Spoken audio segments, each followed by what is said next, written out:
ठीक है। अब शेयर इशू कौन करेगा? प्राइवेट लिमिटेड कंपनी तो करेगी नहीं, वो पब्लिक लिमिटेड कंपनी करेगी। तो पब्लिक लिमिटेड कंपनी में मिनिमम कितने मेंबर्स होने चाहिए? ठीक, 7 मेंबर्स होने चाहिए, भूलना नहीं चाहिए। ठीक है।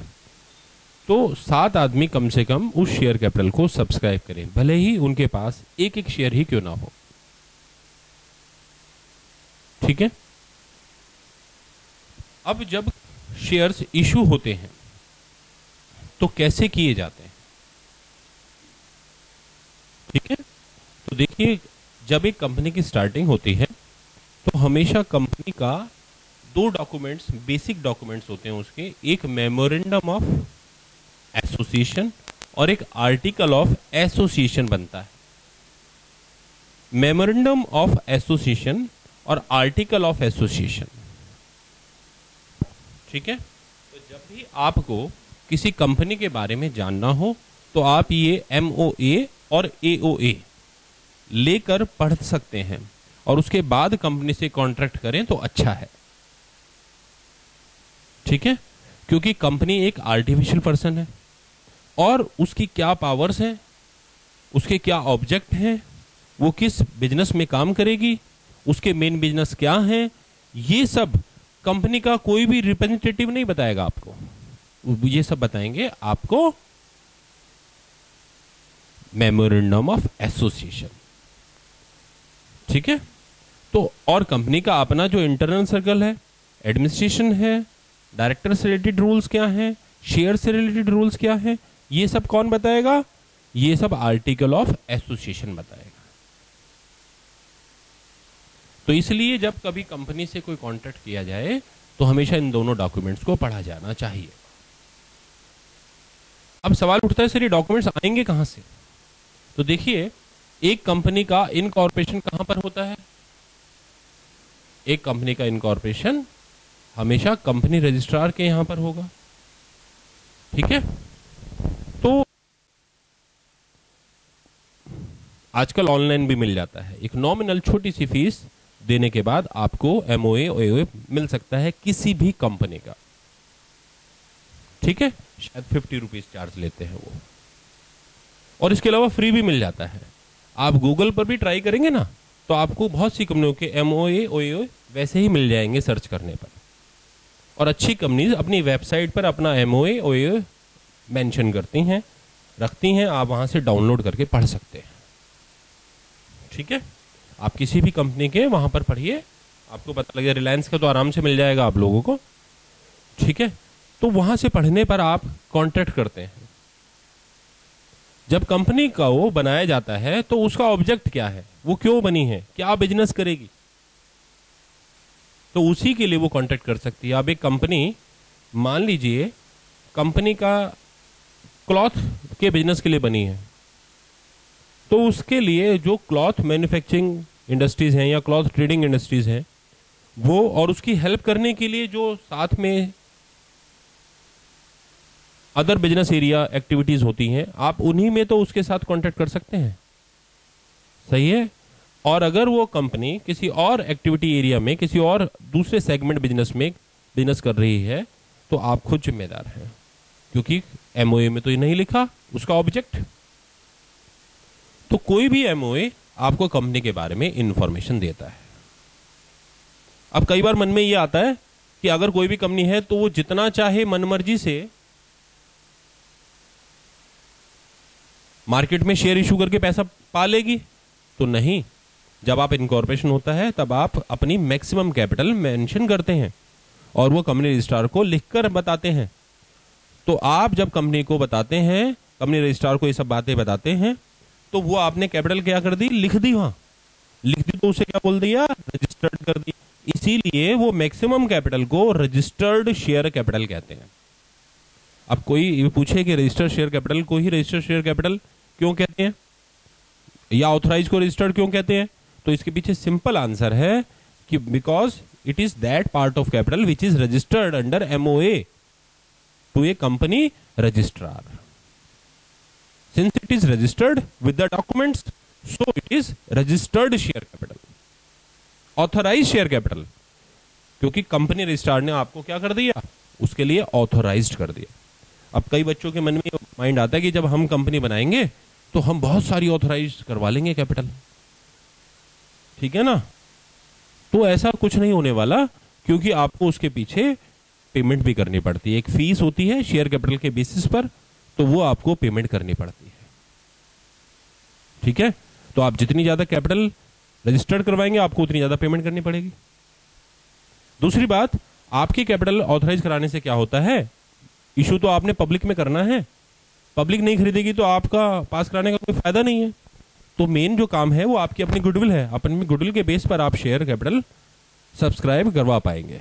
सब्सक्राइब, देखो अब यहां पर हम कहां चले गए, सब्सक्राइब शेयर कैपिटल में चले गए, कि जब एक कंपनी अपना ऑफर पब्लिक को देती है तब जो पब्लिक उसे एक्सेप्ट करती है, तो ऐसी हालत में क्या होता है, तो क्या कर रही है, कंपनी ऑफर नहीं कर रही है, कंपनी इशू भी नहीं कर रही है, कंपनी आपसे पूछ रही है, ठीक है। कंपनी आपसे कह रही है कि आप ऑफर करें, आप क्या करें, ऑफर करें, तो इसे कहते हैं invitation to offer. Basically company जो शेयर इशू कर रही है वो ऑफर नहीं है, वो इनविटेशन टू ऑफर है। इनविटेशन टू ऑफर का क्या मतलब है, कि मैं आपको इनवाइट कर रहा हूं कि आप मुझे ऑफर करें, मैं एक्सेप्ट तो मैं करूंगा, समझ में आ गया। तो इसलिए जब हमने इशू करे तो इनविटेशन टू ऑफर आपको है, पब्लिक ने तब अपना जो है शेयर एप्लीकेशन फॉर्म भरकर भेज दिया, फिजिकली भेज दिया या ऑनलाइन भेज दिया, वो हमारे पास आ गया। अब हमें तय करना है कि हमने आपको शेयर देने हैं या नहीं देने। अगर मैंने तय कर दिया कि आपको शेयर देने हैं तो इसका मतलब आपका ऑफर था, मैंने एक्सेप्ट कर। पेपर में क्वेश्चन आता है कि ये जो इशूड शेयर कैपिटल है ये क्या है, ऑफर्ड है या इनविटेशन टू ऑफर है, तो ये इनविटेशन टू ऑफर है, ठीक है। तो मैं वापस आता हूं, मेमोरेंडम ऑफ एसोसिएशन से रिलेटेड भी बहुत सारे क्वेश्चंस आपके आते हैं। तो मेमोरेंडम ऑफ एसोसिएशन में क्या लिखा हुआ होता है, उसमें सभी डिटेल्स होती हैं, उसमें सभी क्या होती हैं, डिटेल्स होती हैं कंपनी से रिलेटेड, ठीक है। तो ऐसी हालत में कंपनी से रिलेटेड जो भी उसमें डिटेल्स होंगी वो सब आपको उसमें पढ़ने को मिल जाएंगे, ठीक है। मैं एक मेमोरेंडम एसोसिएशन आपके लिए लाया हूं, तो उसको देखें जरा, तो आपको भी कहा जाता है। तो कंपनी का मेमोरेंडम एसोसिएशन में जो सबसे पहला, इसमें डिफरेंट क्लॉजेज होते हैं, क्या होते हैं, हर क्लॉज कुछ कहता है। तो जो पहला क्लॉज होता है वो होता है नेम क्लॉज। क्या होता है, तो देखो पहले नेम क्लॉज में कंपनी का नाम लिखा हुआ होता है, ठीक है। तो जैसे इसमें लिखा हुआ है debit credit classes private limited, ठीक है। फिर उसके बाद दूसरा उसका सिचुएशन क्लॉज होता है। क्या होता है, कि ये कंपनी कहां पर रजिस्टर्ड है, तो ये कंपनी रजिस्टर है national capital territory of Delhi, तो यानी ये इस रजिस्ट्रार में, यहां पर जो रजिस्ट्रार है उनके ऑफिस में रजिस्टर है। फिलहाल इस रजिस्ट्रार के यहां पर 2 ऑफिस हैं, कितने ऑफिस हैं, तो 2 ऑफिस में से किसी भी एक कंपनी, ये रजिस्ट्रार के यहां पर ये रजिस्टर्ड है, ठीक है। फिर इसके बाद तीसरा जो क्लॉज होता है वो सबसे इंपॉर्टेंट क्लॉज होता है ऑब्जेक्ट क्लॉज। क्या होता है, इस ऑब्जेक्ट क्लॉज में ही लिखा हुआ होता है कि कंपनी क्यों बनाई गई है, कंपनी का मेन पर्पस क्या है, कंपनी क्या काम करेगी।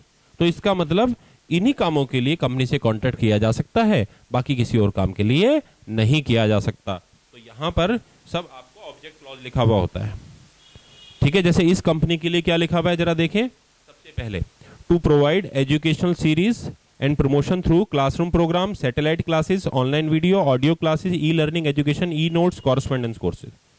समझ में आया नहीं आया, तो यानी ये इनके मेन ऑब्जेक्टिव है इस कंपनी के, ये इस कोर एरिया में काम करेगी।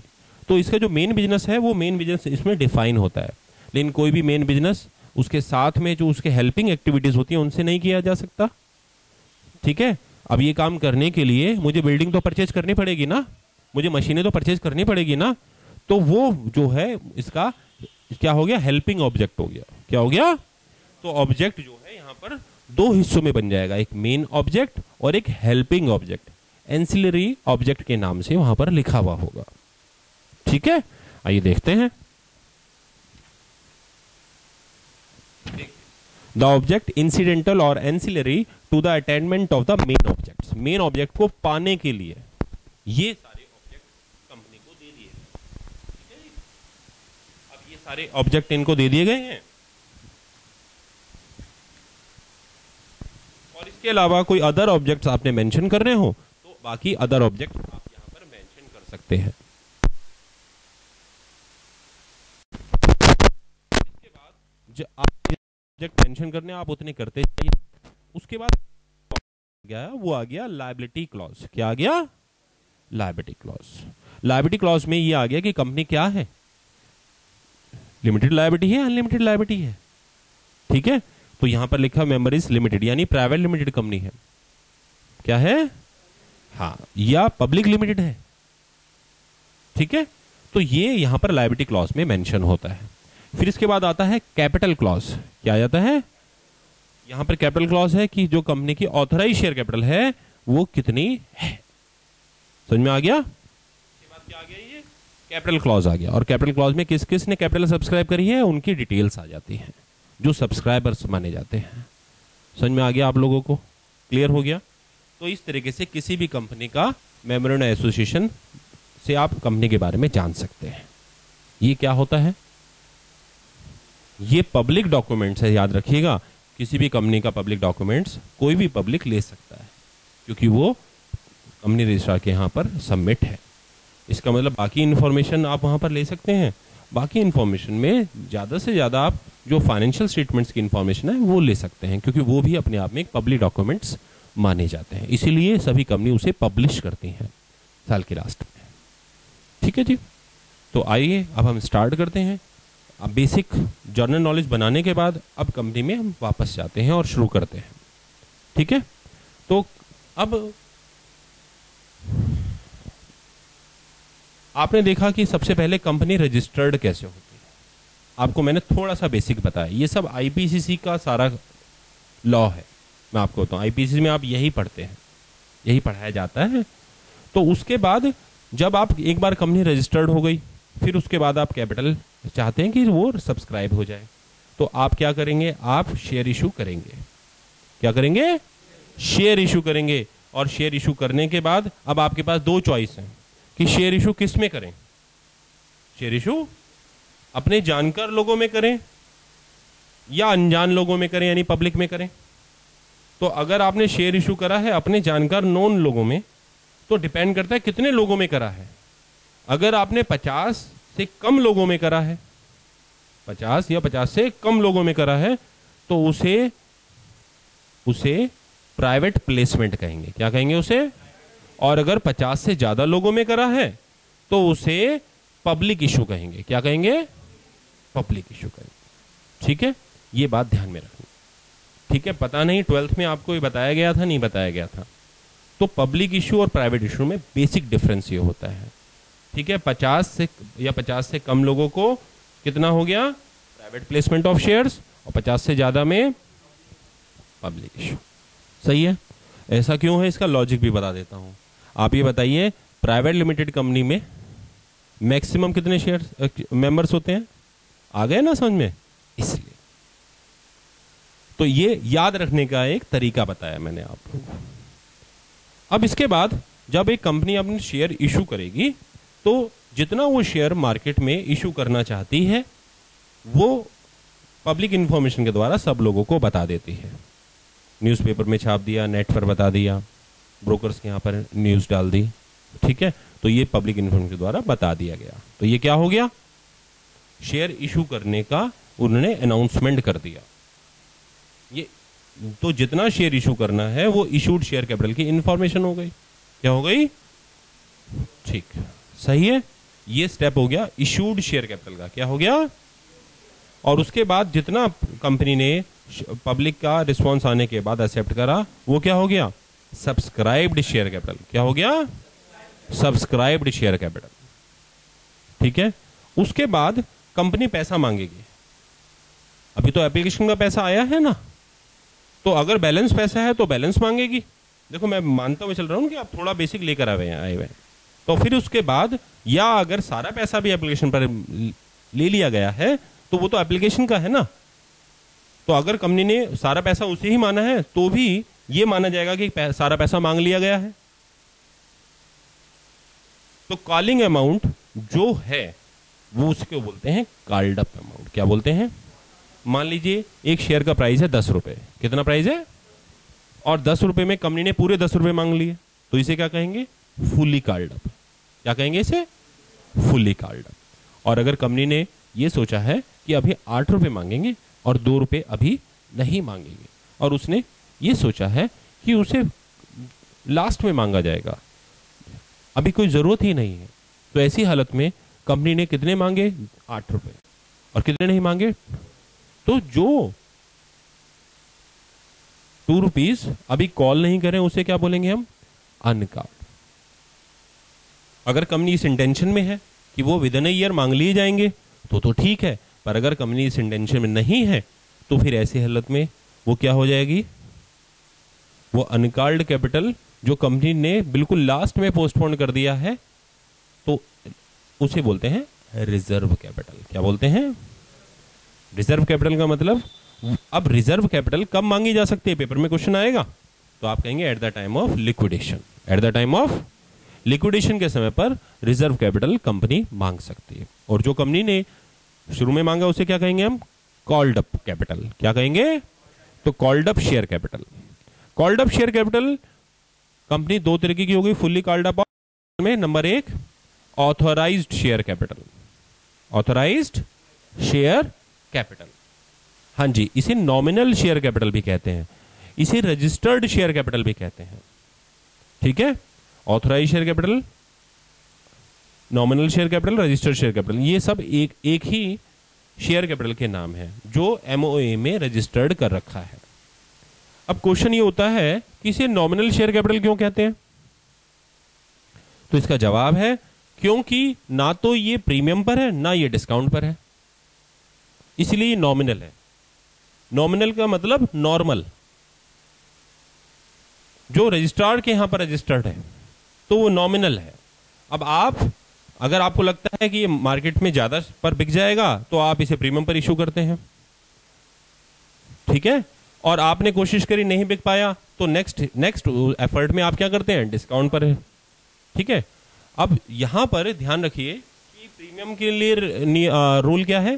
Section 78 section of Indian company act, और डिस्काउंट के लिए सेक्शन 79 सेक्शन। अच्छा ये बताइए कि मैक्सिमम कितना प्रीमियम लिया जा सकता है? अगर एक कंपनी शेयर इशू करती है और वो चाह रही है कि प्रीमियम पर इशू कर दूं, तो मैक्सिमम कितना प्रीमियम एक कंपनी ले सकती है? हाँ जी, तो इसका जवाब है कि जितना चाहे उतना। अभी पूरी इंडिया में कोई भी ऐसा नियम नहीं बना है जो प्रीमियम को रिस्ट्रिक्ट करता हो कंपनी एक्ट में। ये अभी तक इस पर कोई भी रूल बनाया नहीं गया है, यानी कॉर्पोरेट्स के लिए ये अभी तक एक अपॉर्चुनिटी है कि वो प्रीमियम पर जितना चाहे उतना प्रीमियम बना सकते हैं। अब सवाल उठता है कि सर फिर तो हम बहुत महंगा बेचेंगे। अरे आपके बेचने से क्या होता है, खरीदने वाले भी तो होने चाहिए, तो आपको अपने गुडविल के हिसाब से आप प्रीमियम पर बेचते हैं। तो इसलिए जब शेयर मार्केट बूम पर होती है तो प्रीमियम वाले शेयर बिक जाते हैं, और जब मार्केट में सेंटिमेंट्स डाउन होते हैं तो प्रीमियम वाले शेयर्स को सब्सक्राइबर मिलने मुश्किल हो सकते हैं। तो कई सिचुएशंस होती हैं, ठीक है। तो और डिस्काउंट पर नियम, डिस्काउंट पर आपको मालूम है कि सेक्शन 79 कवर करता है, और उसमें नॉर्मल कोर्स में 10% से ज्यादा डिस्काउंट नहीं दे सकते, ठीक है। अगर 10% से ज्यादा डिस्काउंट हो सकता है क्या, तो आप नो कह रहे हैं, पर मैं यस बोलूंगा कि हो सकता है। 10% से ज्यादा भी डिस्काउंट हो सकता है, ठीक है। लिमिटेड पढ़कर आए मैं आप सब लोग, 10% से ज्यादा डिस्काउंट हो सकता है भाई। हाँ जी, री इशू के टाइम पर नहीं, जब शेयर इशू किया जाएगा डिस्काउंट पर तब। मैं री इशू की तो बात ही नहीं कर रहा हूं। हो सकता है कंपनी, आप जो हैं गवर्नमेंट ऑफ इंडिया से परमिशन लेकर, स्पेशल परमिशन लेकर आप डिस्काउंट पर शेयर 10% से ज़्यादा शेयर पर इशू कर सकते हैं। ठीक है, पेपर में क्वेश्चन आता है। ठीक है, और आप अपने ढंग से जाकर अगर जो आपने 12th का लिटरेचर था उसे भी देखेंगे तो आपको लिखा हुआ मिलना चाहिए। ठीक है, अब इसके बाद आगे चलते हैं। तो जब कंपनी ने ऑथराइज करवा लिया तो इशू करा तो इशू किस पर कर सकती है कंपनी? इशू कर सकती है किस पर? पार पर इशू कर सकती है, प्रीमियम पर, और इशू डिस्काउंट पर नहीं कर सकती। शेयर डिस्काउंट पर तभी इशू होगा जब उससे पहले वो सेम क्लास का इशू कर दिया गया था। अगर आपका ये फर्स्ट इशू है और इससे पहले आपने कोई इशू नहीं निकाला उस क्लास ऑफ शेयर्स का, तो वो डिस्काउंट पर इशू नहीं हो सकता। समझ में आ गया? यानी डिस्काउंट का जो इशू है, सेम क्लास ऑफ शेयर जब इशू हो जाते हैं उसके बाद ही डिस्काउंट पर इशू किया जा सकता है। सेक्शन 79 लिखा हुआ है। ठीक है, तो अब जब आप शेयर इशू करते हैं तो उस शेयर इशू को किस नाम से जाना जाता है? बताइए। पहली बार इशू करा है, क्या करा है? Public offer. क्या बोलते हैं? Initial public offer, IPO. क्या बोलते हैं? IPO, initial public offer. Initial का मतलब क्या होता है? इनिशियल का मतलब ही होता है बिगिनिंग। ठीक है ना, तो इसलिए ये बिगिनिंग वाला पब्लिक ऑफरिंग है ये। ठीक है, तो इनिशियल पब्लिक ऑफर। और उसके बाद कभी भी जिंदगी में जब भी कंपनी शेयर इशू करेगी तो उसको बोलते हैं एफपीओ। क्या बोलते हैं? Follow on public offering. Follow on public offering. जो पहली इनिंग के बाद दूसरी इनिंग खेलने आ रही है ना क्रिकेट टीम, तो फॉलो ऑन होता है, आता है। तो फॉलो ऑन पब्लिक ऑफर। ठीक है, या ऑफर भी बोल सकते हैं, फॉलो ऑन पब्लिक ऑफर। ठीक है, फॉलो ऑन पब्लिक ऑफर। ठीक है, ये मैंने बताया कि आईपीओ क्या होता है और एफपीओ क्या होता है। पेपर में आता है क्वेश्चन ये सब कि आईपीओ से क्या मतलब है, एफपीओ से क्या मतलब है। ठीक है, इसके बाद उम्मीद है आपको बताया गया होगा ये 12th क्लास में ये सब चीजें। इसके बाद ऑथराइज शेयर कैपिटल आ गया, उसके बाद इशूड शेयर कैपिटल आ गया। इशू कर दिया तो रिस्पॉन्स आ गया, तो रिस्पॉन्स आने के बाद अगला क्या आता है?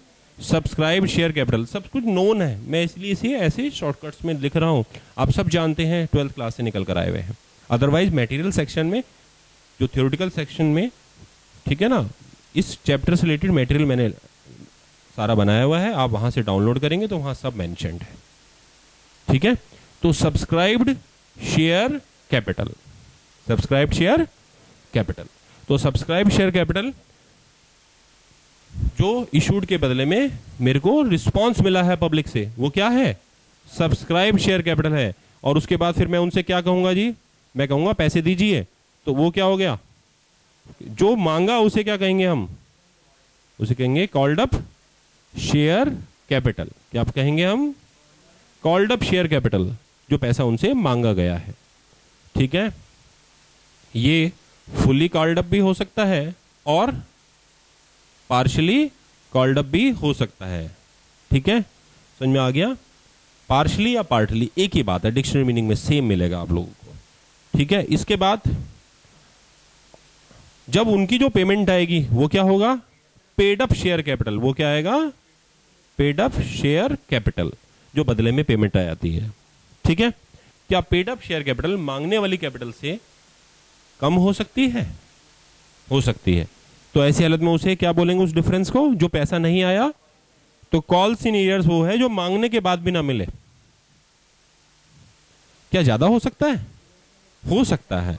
कॉल्स पेड इन एडवांस, हमने मांगा था पार्टली पेड अप और उसने भेज दिया ज्यादा, तो ज्यादा आने वाला amount calls paid in advance में चला जाएगा।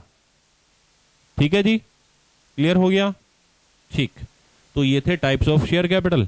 और जो पैसा हमने नहीं मांगा है और मैनेजमेंट ने ऐसा सोचा है कि वो लिक्विडेशन के टाइम पर मांगा जाएगा, तो वो क्या हो जाएगा? वो आ जाएगा रिजर्व कैपिटल में। किस में आ जाएगा? रिजर्व कैपिटल क्या है? Uncalled capital. ठीक है, वो कब मांगेंगे uncalled capital? Eight the time of liquidation. ध्यान रखिएगा, पेपर में क्वेश्चन आता है। ठीक है, अब इसके बाद बैलेंस शीट में आप जो है रिजर्व कैपिटल नहीं दिखाते हैं, याद रखिएगा। ठीक है, क्लियर है? बाकी अभी जो रिवाइज शेड्यूल 6 के हिसाब से जो बैलेंस शीट बनती है उसमें ये सब कुछ आपने दिखाना है, तो नोट्स टू अकाउंट्स में दिखाएंगे। किसमें दिखाएंगे? और आप जो मेन बैलेंस शीट में जब आप शेयर कैपिटल दिखाते हैं तो डायरेक्ट क्या दिखाते हैं?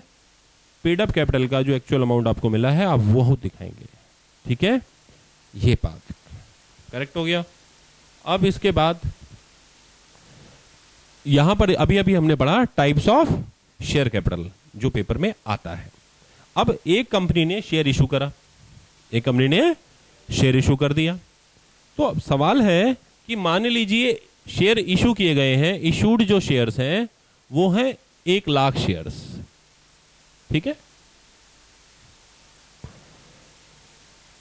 और पब्लिक का रिस्पांस आता है 40,000 शेयर्स का। कितने का आता है? तो क्या कंपनी शेयर बांट दे? क्या कंपनी शेयर बांट सकती है? तो इसका जवाब है नो। कम से कम कुछ तो मिनिमम पैरामीटर्स होने चाहिए, कोई तो मिनिमम स्टैंडर्ड होना चाहिए कि कम से कम उसके बाद ही कंपनी शेयर बांटे।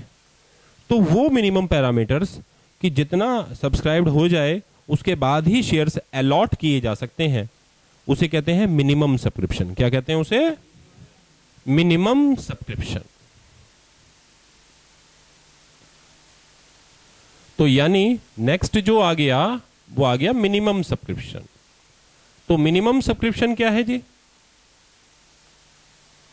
मिनिमम सब्सक्रिप्शन, ठीक है, इसमें ना दो लॉ हैं, एक है इंडियन कंपनी एक्ट और एक सेबी गाइडलाइंस। तो इंडियन कंपनी एक्ट में तो कुछ करेक्ट इंफॉर्मेशन नहीं है, बस उसमें ये मेंशन है कि जितना सफिशिएंट रहे, जितना जिससे कंपनी का अपना जो खर्चा है वो निकल जाए। तो उसमें इक्वेशन बनाई हुई है, उस इक्वेशन के हिसाब से कि भाई जो नंबर 1 जो कंपनी को लोन्स पे करने हैं उतना पैसा हो जाए, प्लस जो कंपनी को एसेट्स परचेज करनी है उतना पैसा हो जाए, प्लस जो कंपनी को वर्किंग कैपिटल चाहिए वो मिल जाए। ठीक है, और जो कंपनी शेयर इशू के लिए जिस प्रोजेक्ट में लगाना चाहती है उसके लिए उतना पैसा मिल जाए। तो इनके टोटल में जो आ जाए उसी को मिनिमम सब्सक्रिप्शन कहते हैं। तो ये तो कोई जो है करेक्ट एक्यूरेशन नहीं हुआ, तो करेक्ट तो नहीं है ये अमाउंट। तो फिर ऐसी हालत में कंपनी अपनी तरफ से मैनिपुलेशन कर सकती है। तो इसको फिर क्लियर करा, इसको क्लियर किसने करा? सेबी ने। सेबी गाइडलाइंस ने इसको बोला कि भाई आप जितने शेयर इशू करेंगे उसका 90% ही मिनिमम सब्सक्रिप्शन माना जाएगा। कितना माना जाएगा? 90%। तो 90% है मिनिमम सब्सक्रिप्शन। 90% क्या है जी? Minimum subscription. पेपर में क्वेश्चन आ सकता है ये भी। ठीक है, क्लियर है? और हमारे टेस्टों में भी आपको ये सारे मटेरियल सेक्शन में मिलते हैं।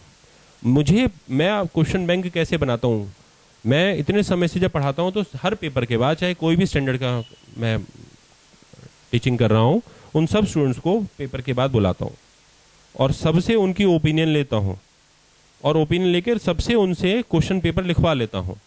अगर पेपर इशू नहीं होता मार्केट में तो जैसे सीपीटीए पेपर नहीं इशू होता तो स्टूडेंट से भी पेपर ले लेता हूँ मैं कि भाई लिखो मेमोरी के बेस पर कौन कौन से क्वेश्चन आए थे। तो मेरे पास हर बार के सीपीटी के बाद बहुत सारे मेमोरी पे बेस्ड क्वेश्चंस होते हैं। ठीक है, और डेफिनेटली मुझे मेरा पूरा पेपर मिल जाता है मुझे, क्योंकि 5 क्वेश्चन आपको याद होंगे तो 5 ही नहीं याद होंगे।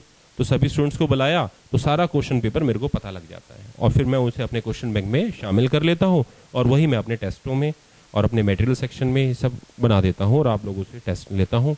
तो सब ओरिजिनल क्वेश्चन वहीं पर होते हैं।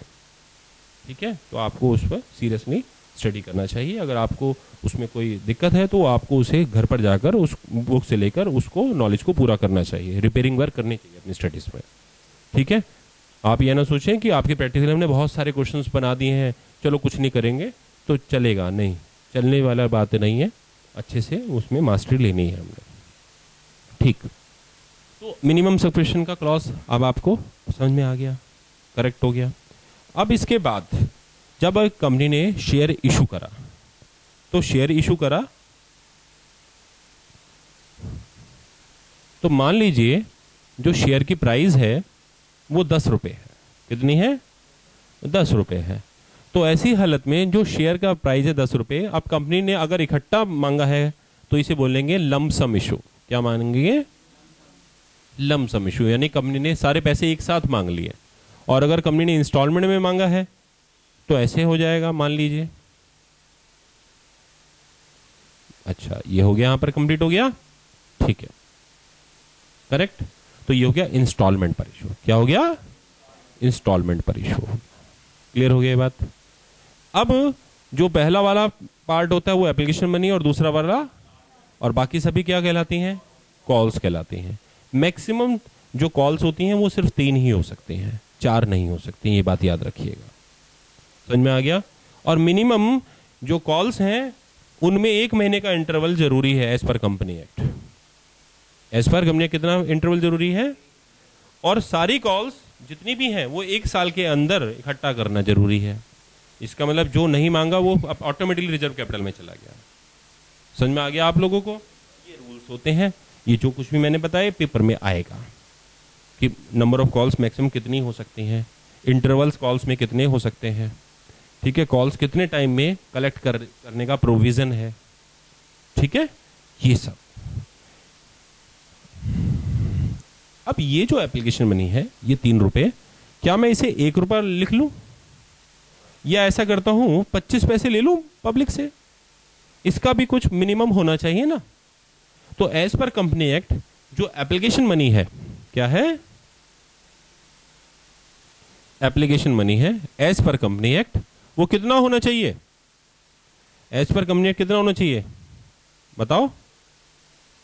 As per company act application money होना चाहिए 5% ऑफ नॉमिनल प्राइस। जो नॉमिनल प्राइस है उसका 5%। समझ में आ गया? लेकिन फिर सेबी ने एक इस रूल को चेंज करा। उसने कहा नहीं, 25% of issue price, 25% of issue price. ठीक है, तो अब इशू में और नॉमिनल में क्या है? इशू और नॉमिनल में ये है, देखिए कि 10 रुपए वाला शेयर्स अगर 12 रुपए पर इशू होता है या 10 रुपए पर होता है या 9 रुपए पर होता है तो इसे बोलेंगे प्रीमियम, इसे पार और इसे, तो ये इशू प्राइस कहलाता है बच्चों। क्या कहलाता है ये? Issue price. ठीक है, इसका 25% मिनिमम एप्लीकेशन पर चाहिए, ऐसा सेबी गाइडलाइंस कहती हैं। ठीक है, और कंपनी एक्ट ने कहा कि जो आपका फेस वैल्यू है उसका फेस वैल्यू तो ये है, फेस वैल्यू कितना है? ठीक, तो यानी ऑटोमेटिकली बाय डिफॉल्ट अब ये रूल हो गया। ठीक है, क्लियर हो गया ये बात।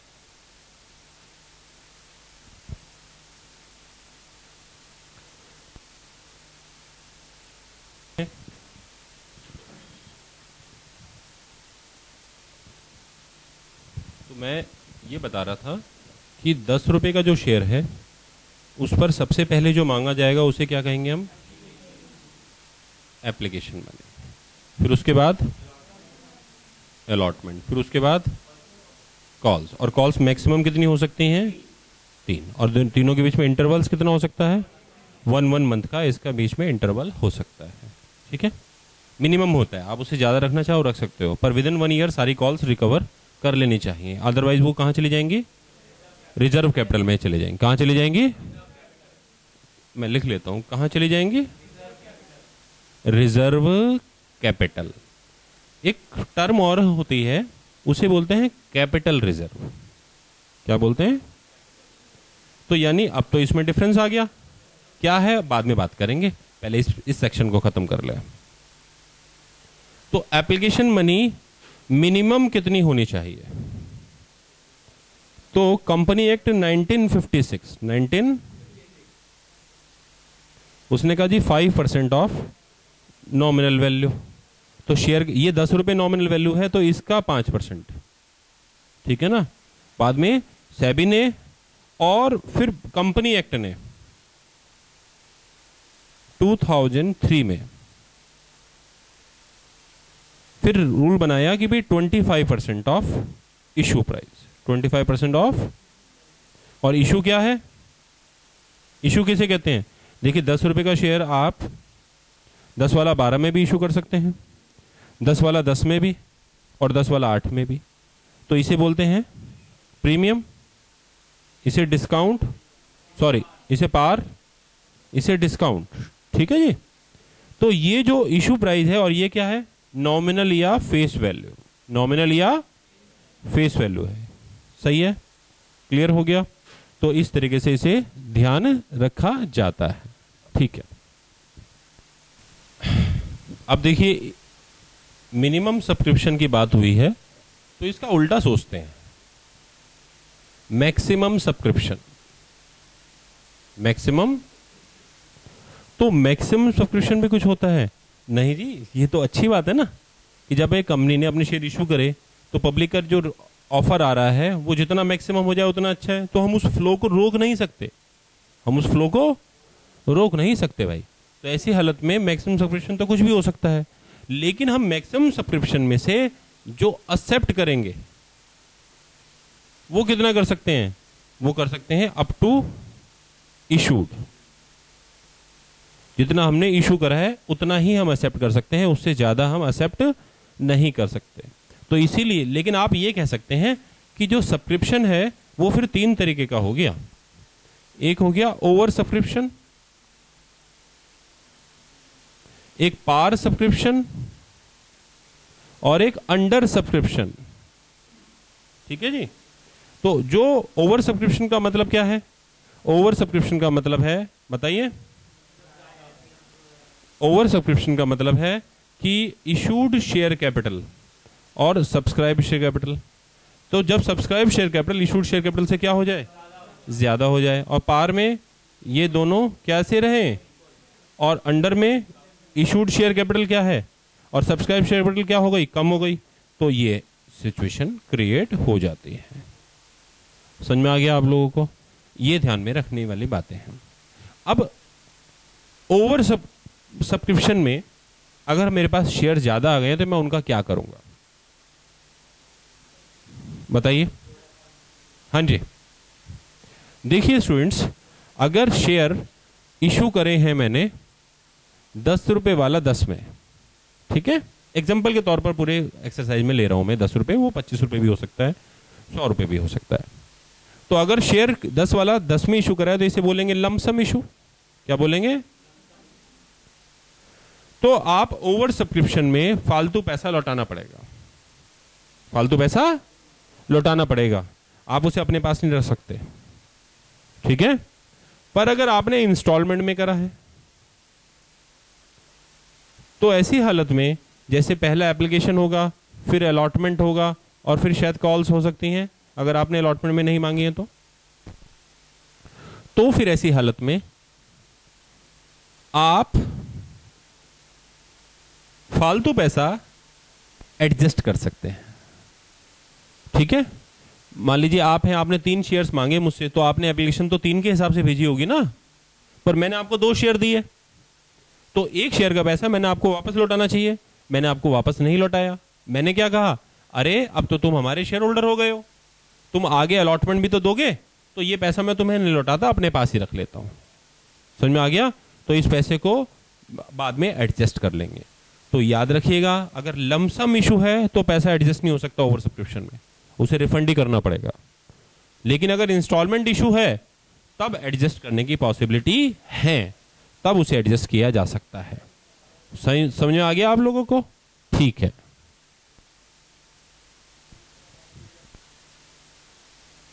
अलॉटमेंट, आपका पैसा एप्लीकेशन के बाद अलॉटमेंट पर आ गया और अलॉटमेंट के बाद भी फालतू है तो आप उसे कॉल्स पर एडजस्ट कर सकते हैं, और अगर कॉल्स के बाद भी बच जाता है तो डेफिनेटली वो पैसा है जिस पर आपका हक ही नहीं है, तो एक कंपनी के हिस्से से आपको पैसा लौटाना पड़ेगा, आपको पैसा लौटाना पड़ेगा। तो आप उसे रिफंड कर देंगे एप्लीकेशन के बाद, जैसे ही अलॉटमेंट का समय आएगा तभी, क्योंकि आप रख ही नहीं सकते। सही है? पॉइंट क्लियर है? तो अब ये क्लियर हो गया आप लोगों को? ठीक है जी। सभी स्टूडेंट्स आइए, सीए स्टडी मटेरियल में जो आपका चैप्टर है इशू ऑफ शेयर्स, उसमें इलस्ट्रेशन नंबर 1 पर आ जाइए आप सभी।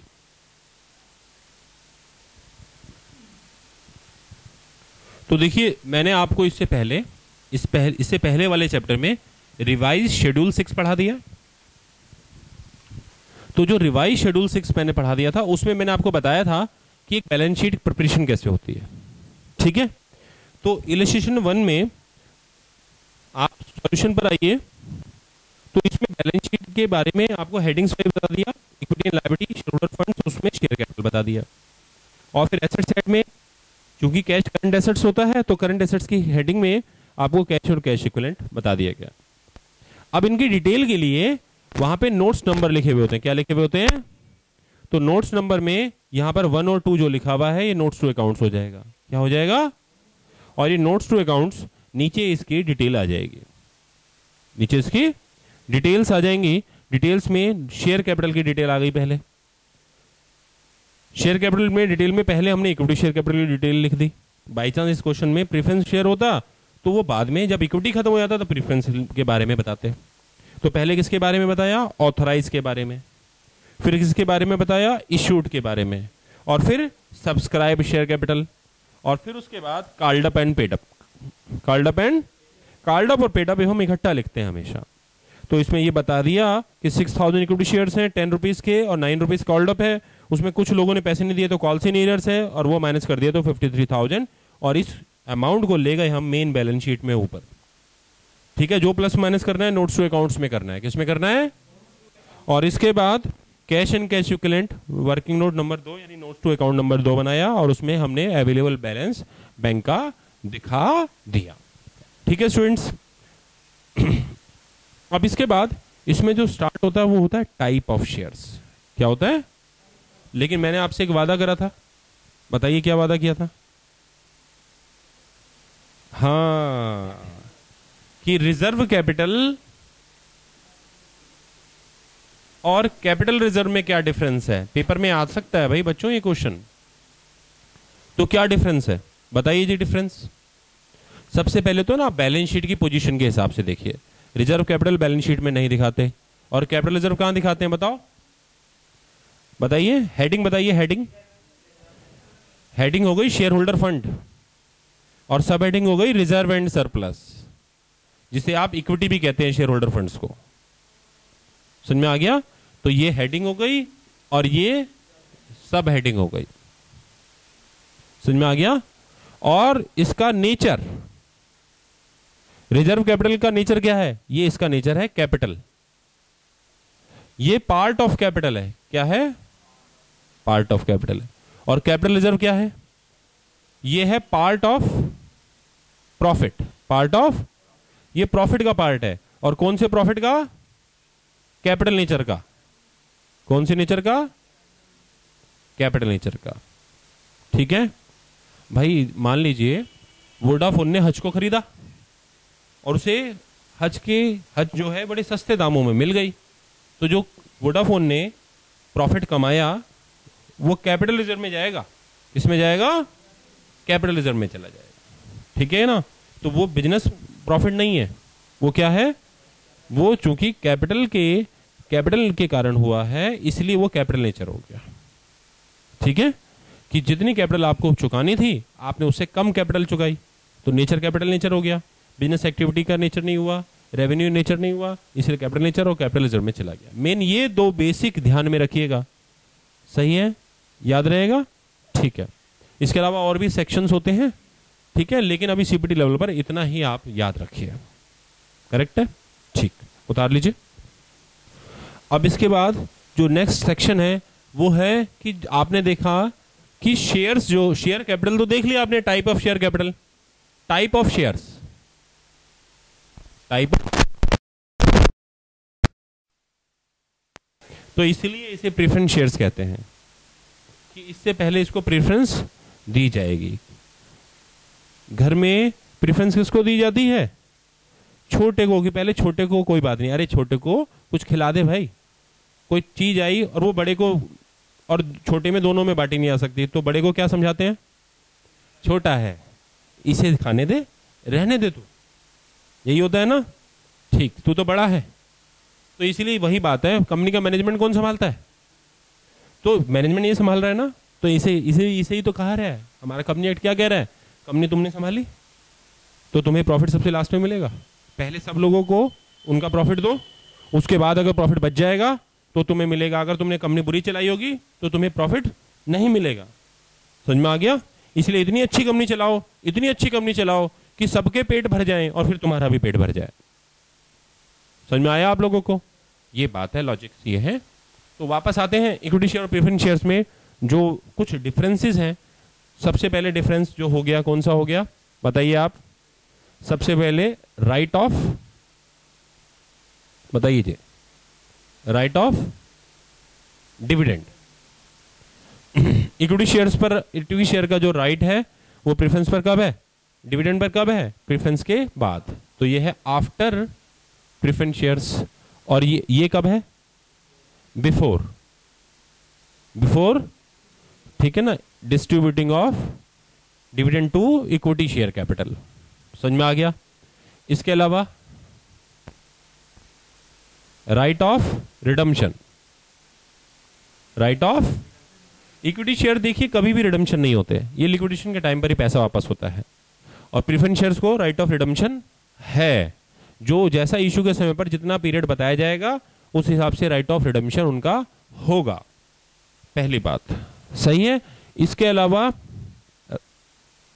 मैक्सिमम प्रेफरेंस शेयर कितने टाइम में रिडम्पशन हो जाने चाहिए, 20 ईयर्स में, 20 साल में, 20 साल मैक्सिमम है as per Indian company act. Right of, right at the time of liquidation, liquidation पे इक्विटी शेयर वालों को पेमेंट कब मिलेगी, बोलो, after paying preference shares, preference shares की पेमेंट कर देने के बाद। और प्रेफरेंस शेयर्स को क्या है, हाँ, प्रेफरेंशियल राइट है किस पर, ओवर इक्विटी शेयर्स पर, इक्विटी शेयर्स पर। तो इक्विटी शेयर से पहले इनको पेमेंट मिलेगी, सही है। राइट ऑफ वोट, तो जो कंपनी की मीटिंग्स होती है उनमें वोट देने का राइट किसको है, इक्विटी शेयर्स को है, प्रेफरेंस शेयर्स को नॉर्मली। अरे ऐसा क्यों लिखा सर, क्योंकि कई स्पेशल केसेस हो जाते हैं जहां पर इनको राइट मिलेगा। ये हमें आपको बताऊंगा जब मैं अभी आपको टाइप्स ऑफ प्रेफरेंस शेयर बताऊंगा तब, ठीक है। तो नॉर्मली इनको राइट अवेलेबल नहीं है वोट देने का। क्लियर हो गया स्टूडेंट्स। तो ये बेसिक डिफरेंस है इन दोनों के बीच में जो आपको हमेशा याद रहने चाहिए। इसके बाद रेट ऑफ डिविडेंड, तो यहां पर रेट ऑफ डिविडेंड क्या होता है, एज पर मैनेजमेंट डिसीजन, एज पर, और यहां पर फिक्स होता है, क्या होता है, फिक्स होता है कब, नॉर्मली।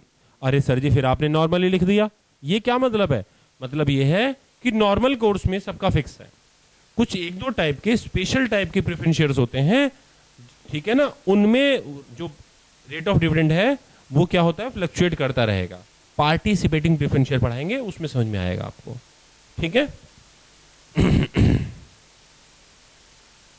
तो ये बेसिक डिफरेंस है एक इक्विटी शेयर्स में और एक प्रेफरेंस शेयर्स में, तो ये आपको याद रहने चाहिए। वैसे लिस्ट और भी लंबी की जा सकती है, ठीक है ना, लेकिन ये बेसिक डिफरेंस है जो आपको याद रहे, जो आपके सीपीटी के हिसाब से आपको मैंने समझाए। क्लियर हो गया स्टूडेंट्स, कॉपी कर लीजिए। इसके बारे में तो मैंने आपको पढ़ा ही दिया। आपके कोर्स में ये भी है टाइप ऑफ प्रेफरेंस शेयर्स, क्या है, तो टाइप ऑफ प्रेफरेंस शेयर्स क्या है, अब हम इसे पढ़ने वाले हैं, ठीक है।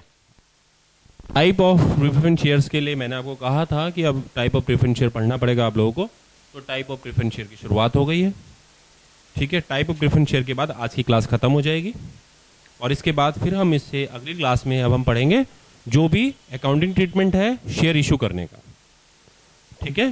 जर्नल इशू, जो इशू से रिलेटेड जो भी अकाउंटिंग ट्रीटमेंट है, क्या क्या जर्नल एंट्रीज होती हैं, कैसे कैसे होती हैं, क्या क्या सिचुएशन होती हैं, वो सब नेक्स्ट क्लास में होगा। उसके बाद फॉरफीचर होगा उसमें, और उसके बाद फिर प्रोराटा होगा, और फिर ये चैप्टर फिनिश हो जाएगा, इशू ऑफ शेयर्स। समझ में आ गया, ठीक। कॉन्सेप्ट मैंने बता रखा आप लोगों को, मेरा पढ़ाने का कॉन्सेप्ट क्या है कि पहले मैं पूरे चैप्टर के बारे में नॉलेज देता हूँ शुरू से लेकर आखिर तक, फिर उसके बाद जब पूरी चैप्टर को जब पढ़ा दिया जाता है, फिर उसके बाद हम जो है क्लास में फिर उन क्वेश्चंस को करते हैं, और बारी बारी से क्वेश्चन को करते हैं। क्योंकि ऑलरेडी मैंने नॉलेज बताई हुई होती है, तो बार बार वो नॉलेज क्या होती है, बार बार रिट्रीव होती है, आती है जाती है, आती है जाती है। तो वो धीरे धीरे जब तक वो क्वेश्चंस खत्म होंगे तब तक वो सारा नॉलेज जो आपको स्टार्टिंग में कॉन्सेप्चुअल क्लासेस में दिया गया था वो सब आपको याद हो जाता है, ठीक है। इसके बाद भी अगर कुछ रह जाता है तो वो जो फ्रीक्वेंट क्वेश्चन आंसर सीरीज होती है, जब आप मेरे से क्वेश्चंस करते हैं और मैं आपको जवाब देता हूं, तो कितना ही लंबा हो जाए और कितनी क्लासेस लग जाएं, जब तक आप सेटिस्फाई नहीं होंगे हम उस क्लासेस को लगाते रहेंगे, ठीक है। क्लियर है, ठीक। अब आते हैं वापस कम्युलेटिव प्रेफरेंस शेयर्स पर। कम्युलेटिव प्रेफरेंस शेयर्स क्या हैं? देखिए स्टूडेंट्स, आपने ऐसे देखा होगा कई बार ये लिखा होता है 8% प्रेफरेंस शेयर कैपिटल। तो इसका मतलब है कि ये बता रहा है कि जितना पैसा नॉमिनल है, जितना पैसा नॉमिनल है, मान लीजिए नॉमिनल 10 रुपए है, तो नॉमिनल पर 8% क्या मिलेगा? डिविडेंड मिलेगा। चाहे आपने शेयर डिस्काउंट पर परचेज करा हो, चाहे आपने प्रीमियम पर करा हो, चाहे आपने पार पर करा हो, मिलेगा आपको फेस वैल्यू के 8%। प्रॉफिट का 8% नहीं है ये, फेस वैल्यू का, नॉमिनल वैल्यू का 8%। अब अगर किसी कंपनी ने किसी साल प्रॉफिट अर्न नहीं करा, फर्स्ट ईयर में कंपनी को कोई प्रॉफिट नहीं हुआ, तो कंपनी ने डिविडेंड नहीं दिया, प्रॉफिट है तभी तो देंगे। तो अब सेकंड ईयर में कंपनी 8 रुपए प्लस 8 रुपए, हाँ जी, has a right to recover the unpaid dividend, then such preference share is known as cumulative preference shares. So what is cumulative preference shares? Cumulative preference share is means unpaid dividend is carry forward to the next years. ये बात समझ में आ गई? अब ध्यान रखिए एक बात, बाय डिफॉल्ट क्या ये क्या हो गया सर? इंडिया में सभी preference shares unless otherwise stated, जब तक कहा ना जाए, always assumed cumulative. Always assumed यानी अगर न्यूज़पेपर में एक एड छपा, किसी कंपनी ने प्रेफरेंस शेयर इशू करे हैं और वो ये नहीं बता रही कि कौन सा टाइप है, तो इसका मतलब क्या माना जाएगा? It is cumulative. It is यानी इसे कहते हैं बाय डिफॉल्ट प्रोविजन, कि इंडिया में by default preference share are always cumulative unless otherwise stated, जब तक ना कहा जाए। समझ में आ गया? अगर कहना चाहते हैं तो कैसे छापेंगे? कहना चाहते हैं तो ऐसे छापेंगे। फिर जो न्यूज़पेपर में ऐड आएगा वो ऐसे आएगा, नॉन कम्युलेटिव प्रेफरेंस शेयर्स। तो ये अगर ऐड आ गया तो इसका क्या मतलब हो गया कि कंपनी खुद ही कह रही है, क्या कह रही है कंपनी? कि नॉन कम्युलेटिव है, डिविडेंड अगर इस साल नहीं दिया तो अगले साल नहीं मिलेगा। समझ में आ गया? कंपनी ने खुद ही आपको बता दिया। ठीक है, क्लियर हो गया? तो कम्युलेटिव नॉन कम्युलेटिव में पहला डिफरेंस क्या है कि इसमें unpaid dividend is carried forward to next year, और उसके बाद जो अगला नेक्स्ट ईयर है वहां तक भी कैरी फॉरवर्ड हो सकता है। भाई अगले साल मान लो, जैसे अभी जो मैंने एग्जांपल मिटाया है उसमें 80 पैसे और 80 पैसे दोनों लिखा है, 80 पैसा 80 पैसा 1.60 रुपीज हो गया ना, तो 1.60 रुपीज हो गया और कंपनी ने दिया 1.50, यानी तभी भी 10 पैसे रह गए, तो तीसरे साल में वो अवेलेबल है। समझ में आ गया? It means right of dividend is available if it is unpaid, if it is unpaid, और ये कम्युलेटिव प्रेफरेंस शेयर्स हो गया। और right of dividend is not available if dividend is not paid in any years, तो ये क्या हो गया? Non cumulative preference shares. अब जो डिविडेंड आपका अनपेड रह गया है, क्या नेक्स्ट ईयर वो विद इंटरेस्ट मिलेगा? नहीं जी, विद इंटरेस्ट नहीं मिलेगा। समझ में आ गया आप लोगों को? ठीक है, पर अगर कंपनी चाहे तो ऐसा प्रोविजन बना सकती है, अपना आर्टिकल एसोसिएशन में ऐसा लिख सकती है। ठीक है, नॉन कम्युलेटिव प्रेफरेंस शेयर समझ में आ गया। इसके बाद अब आती है बात वोटिंग राइट्स की। किसकी आती है? देखिए, अगर कम्युलेटिव प्रेफरेंस शेयर्स को 2 साल तक डिविडेंड ना मिले, कितने साल तक? 2 साल तक डिविडेंड नहीं मिले, तो ऐसी हालत में उन्हें वोटिंग राइट्स अवेलेबल हो जाएंगे। तो थर्ड ईयर में उनके पास वोटिंग राइट्स होंगे, वो इक्विटी के बराबर वोटिंग राइट्स आ जाएंगे उनके। समझ में आ गया? ये बात क्लियर हो गई? और नॉन कम्युलेटिव प्रेफरेंस शेयर्स को दूसरे साल में डिविडेंड दे दिया, तीसरे साल में डिविडेंड नहीं दिया, चौथे साल में डिविडेंड दे दिया, पांचवें साल में डिविडेंड नहीं दिया, और छठे साल में डिविडेंड दे दिया, तो टोटल 6 साल में कितनी बार डिविडेंड दे दिया? तो कंपनी क्या कर रही थी? प्रेफरेंस शेयर होल्डर के डिविडेंड के साथ शायद गड़बड़ कर रही हो ऐसा माना जा रहा है। तो इसलिए 7वें साल में भैया वोटिंग राइट्स हैं इनके पास। अब सवाल उठता कब तक सर? हमेशा हमेशा के लिए नहीं, जब तक ये अप्लाई रहेगा। मान लीजिए यहां पर डिविडेंड दे दिया, तो डिविडेंड शुरू में तो देंगे नहीं ना, लास्ट में देंगे। तो फिर यहां से 6 साल चेक करो, वो ये आ गए, ये 6 साल हो गए। अब इनमें देखो कितनी बार डिविडेंड दे दिया, 1 बार, 2 बार, 3 बार और 4 बार। तो अब 8वें साल में उन्हें वोटिंग राइट नहीं होगा, क्योंकि अब 6 साल में 4 बार मिल गया डिविडेंड। समझ में आया आप लोगों को? ठीक। और इधर 2 साल तक अगर डिविडेंड ना मिले तो क्या हो जाएगा? Voting rights profits. कौन से प्रॉफिट में? सरप्लस प्रॉफिट में। यानी जब ये शेयर्स इशू होते हैं, तो जैसे मान लीजिए इनको लिखा हुआ 9% प्रेफरेंस शेयर्स, तो इसका मतलब इन्हें डिविडेंड कितना मिलेगा? और फिर एक लिमिटेड प्रॉफिट बता दिया जाता है, एक टारगेट प्रॉफिट बता दिया जाता है कि अगर कंपनी ने उस टारगेट प्रॉफिट से ज्यादा प्रॉफिट कमाया तो जो ज्यादा वाला सरप्लस है उस पर भी इनका एक हिस्सा बन जाएगा, कभी इस पर भी एक हिस्सा बन जाएगा। मान लीजिए उन्होंने बोल दिया 2% हिस्सा बन जाएगा, तो 2% सारे प्रेफरेंस शेयर होल्डर में बांट देंगे। तो एज पर कॉन्ट्रैक्ट। समझ में आ गया? तो पार्टिसिपेटिंग प्रेफरेंस शेयर्स का क्या मतलब है? पार्टिसिपेटिंग प्रेफरेंस शेयर्स का मतलब है कि when a fixed amount of dividend is allowed to a preference share along with share in surplus profit is available, then such preference share is known as participating preference shares. और छोटा बोल देता हूं, when preference shares are participating along with equity shares known as participating preference share, क्योंकि वो equity share के साथ participate कर रहे हैं।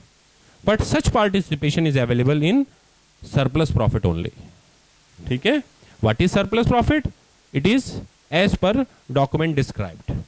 जो कंपनी ने जब शेयर इशू करते हैं ना, तो प्रोस्पेक्टस इशू करते हैं। क्या करते हैं? तो वो उसे बोलते हैं डॉक्यूमेंट्स। तो उसमें जो बताया हुआ, समझ में आ गया आप लोगों को? क्लियर हो गया? ठीक। तो पार्टिसिपेटिंग प्रेफरेंस शेयर्स हो गए। अच्छा, अब एक बात मैं पूछ रहा हूं कि इसका मतलब ये है कि क्या ऊपर कम्युनिटी प्रेफरेंस शेयर्स जो हैं उनको प्रॉफिट मिलेगा पार्टिसिपेट का? तो इसका जवाब है by default community preference share participating नहीं होते। It means participating preference share तभी होगा जब कंपनी ने इंफॉर्मेशन दिया होगा, अनलेस अदरवाइज स्टेटेड, जब तक ना बोले तब तक। Otherwise all preference shares are non participating. ठीक है? क्या हो जाएगा? Non participating preference shares. ठीक है? तो इसका मतलब community preference shares non participating भी होते हैं, दोबारा से बता देता हूं, कम्युनिटी प्रेफरेंस शेयर्स क्या हैं? Participating, non participating? Non participating by default. ठीक है? कम्युनिटी प्रेफरेंस शेयर्स को पार्टिसिपेटिंग प्रेफरेंस शेयर बनाया जा सकता है, हाँ, बोलकर बनाया जा सकता है। ठीक है? समझ में आ गया ये बात? तो तब अब तक हमने कितने प्रेफरेंस शेयर्स कर लिए? 4 प्रेफरेंस शेयर्स कर लिए। ठीक है? इसके बाद और क्या क्या है? इसके बाद आ जाता है रिडीमेबल प्रेफरेंस शेयर्स और इररिडीमेबल प्रेफरेंस शेयर्स। कौन सा आ जाएगा? रिडीमेबल प्रेफरेंस शेयर्स और इररिडीमेबल प्रेफरेंस शेयर्स। नाम अपने आप में क्लियर कर रहा है। जिस प्रेफरेंस शेयर का रिडम्पशन हो जाएगा वो रिडीमेबल प्रेफरेंस शेयर्स है, और जिस प्रेफरेंस शेयर्स का रिडम्पशन नहीं हो पाएगा वो, तो इसका रिडम्पशन कब होगा? जो कंपनी ने जो वादा करा है उस वादे के हिसाब से उस समय पर उसका रिडम्पशन हो जाएगा।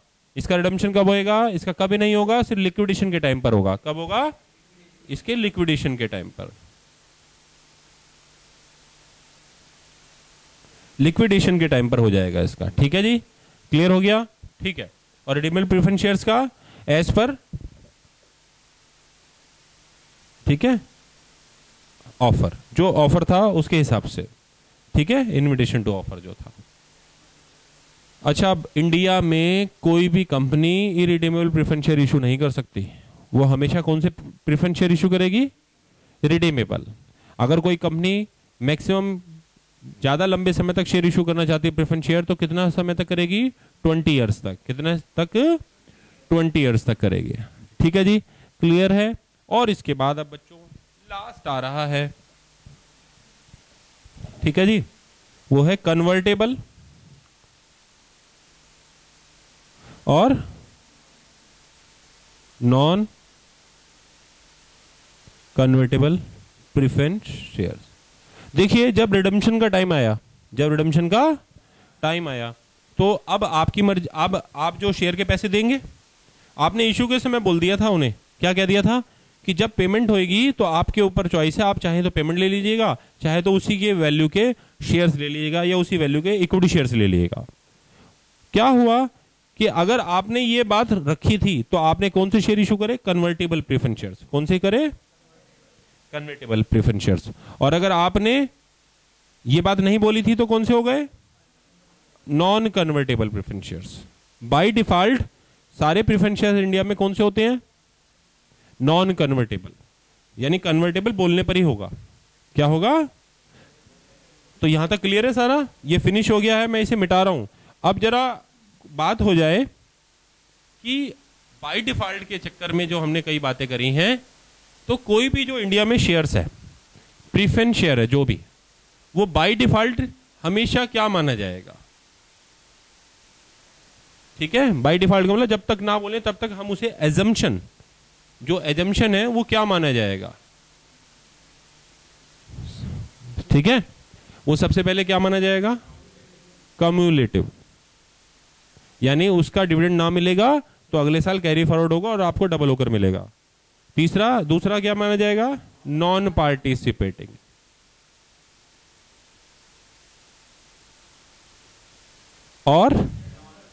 और इसके अलावा साथ में क्या माना जाएगा, रिडीमेबल, ठीक है, और साथ में नॉन कन्वर्टेबल। समझ में आ गया, ये सही है, क्लियर हो गया। ये है प्रेफरेंस शेयर्स, बाय डिफॉल्ट ये माने जाते हैं जब तक कंपनी ना कहे। अगर कंपनी चाहती है कि इसमें से कोई फीचर चेंज कर दे तो उसे आपको इंटीमेशन देनी पड़ेगी ऑफर के समय पर। जैसे वो ये इंटीमेशन देगी कि भाई ये कन्वर्टेबल है, तो इस फीचर को उसने चेंज कर दिया, उसने बताना पड़ेगा उसे पार्टिसिपेटिंग है तो उसने इस फीचर को चेंज कर दिया। तो बोलने पर चेंज हो सकता है, ना बोलने पर ये क्या हो गया, बाय डिफॉल्ट हो गया, इम्प्लाइड हो गए, ठीक है, क्लियर है। तो स्टूडेंट्स आज हमने क्या पढ़ा, आज हमने जो कुछ भी पढ़ा आपको सबको पढ़ाया गया है, ठीक है। तो सबसे पहली बात यह है कि आज के बाद जो हम अगली क्लासेस में पढ़ने वाले वो क्या है, अब शुरू होने वाला है issue of shares, issue of equity shares, issue of preference shares, उसकी अकाउंटिंग जनरल एंट्रीज अब हम स्टार्ट करने वाले हैं, जो हम अपने नेक्स्ट क्लास में स्टार्ट करेंगे। तो नेक्स्ट जो क्लास होगा आप उसमें ये सब इंफॉर्मेशन लेंगे, ठीक है। जो कुछ भी आज पढ़ाया गया आप उसे आराम से रिवाइज करके आए, ठीक है। याद रखिए क्लासरूम में बैठना या क्लासरूम के लेक्चर्स को देखना, इन दोनों को ये पहला स्टेप होता है, लेकिन ये फिनिश तब तक नहीं होता जब तक हम उसे घर पर रिवाइज नहीं करते। तो रिवीजन मस्ट। सीपीटी में पास होना चाहते हो, फर्स्ट अटेम्प्ट में पास होना चाहते हो, तो तब कैसे पास होगे, आप सीए सीपीटी में फर्स्ट अटेम्प्ट में तभी पास हो सकते हो जब आप क्लासरूम के बाद आप उस उतना ही समय घर पर उसे रिवीजन में लगाएं और उसके बाद उस पर बेस्ड जो क्वेश्चन हैं उनको करें और फिर उसमें जो क्वेश्चन नहीं आते उनकी एक लिस्ट बनाएं और फिर अपने टीचर से पूछें। यही सिंपल प्रोसीजर है फर्स्ट अटेम्प्ट में पास होने का, ठीक है, करेक्ट है, ठीक। तो आप इसे घर पर थोड़ा स्टडी करें, ठीक है, ठीक है जी, thank you, all the best.